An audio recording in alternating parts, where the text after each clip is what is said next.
I want to look at the Home Secretary's latest initiative. I feel like it's a sort of an episode of Roadrunner, really, where they keep trying different ideas to sort of make this work. Let's try what have we done? We've done the drones. Yes, let's fly some drones over the channel. That'll work. Meep, meep. Oh, no, that didn't work. Let's try something else. What about cutters? Let's get some cutters in the channel to winkle out the pesky migrants in their dinghies. Meep, meep. That didn't work either. I don't know where I'm going to go with this sound effect, but I'm going to keep it going for one more time.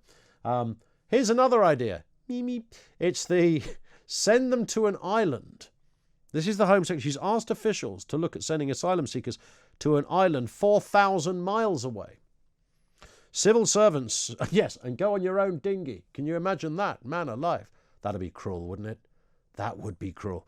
Civil servants are investigating the Australian immigration model, which holds asylum seekers offshore while their applications are processed, and considered using the Ascension Islands and St Helena in the South Atlantic as possible destinations to hold asylum seekers. But the suggestions were said to be implausible. Critics have interpreted the discarded policy as a prison in the South Atlantic and a poor imitation of Tony Abbott. He, of course, is the former Australian MP who was behind this. Henry Bolton is advisor on strategic border management, former UKIP leader, of course. Afternoon to you, Henry. I can understand the theory of saying, well, let's have a location. I know we've talked before, and you've alluded to, not allowing people to land in conventional sense, which I understand. 4,000 miles away sounds like a bit of a push. It's bonkers, to be honest, Ian. And I'm going to be blunt here.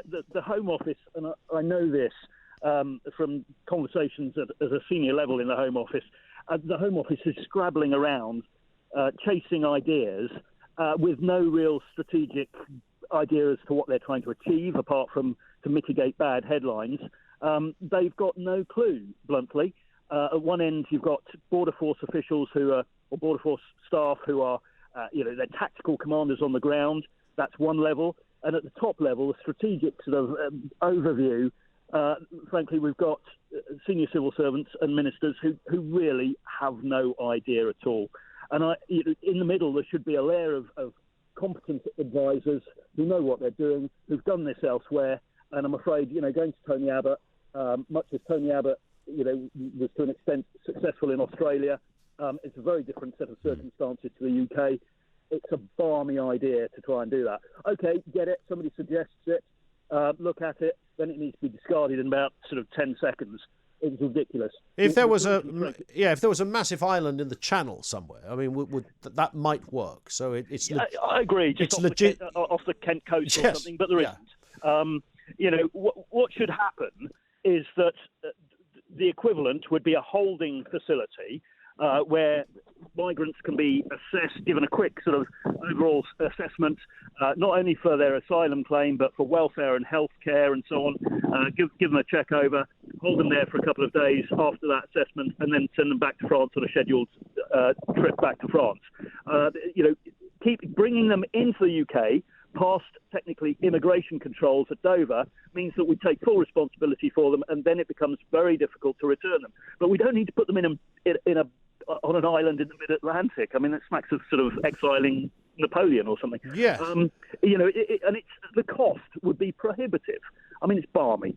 The solutions are closer to home. It's just quite simply that the Home Office simply doesn't have the competency or the expertise and experience to be able to navigate through this. Why don't they? Because they've debated this. I interviewed David Blunkett about a year ago, and he said, as all former politicians say, that he had some success with carving this out with his French counterpart, but he conceded that it wasn't perfect. But the overarching point that he made, which was right, is that this never goes off the desk of the Home Office. It's there forever.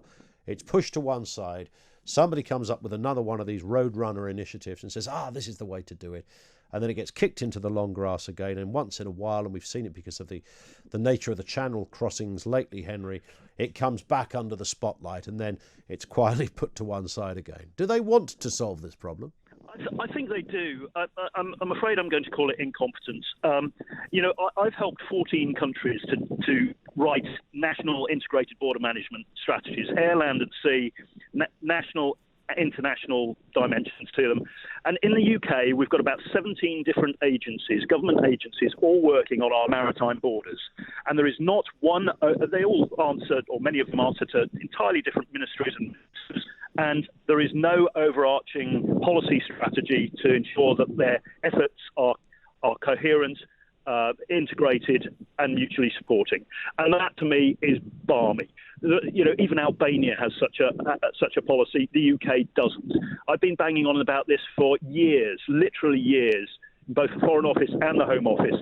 But I'm not a civil servant, and so the civil servants don't want to know, and ministers defer to their civil servants and their technical advisors in Border Force rather than anybody external. It's a great shame. Other countries do go outside to try and learn. The UK doesn't. I sense, Henry, we could probably have this conversation in a year's time and nothing will have changed. Thank you, Henry Bolton, advisor on strategic border management these days, former UKIP leader, of course.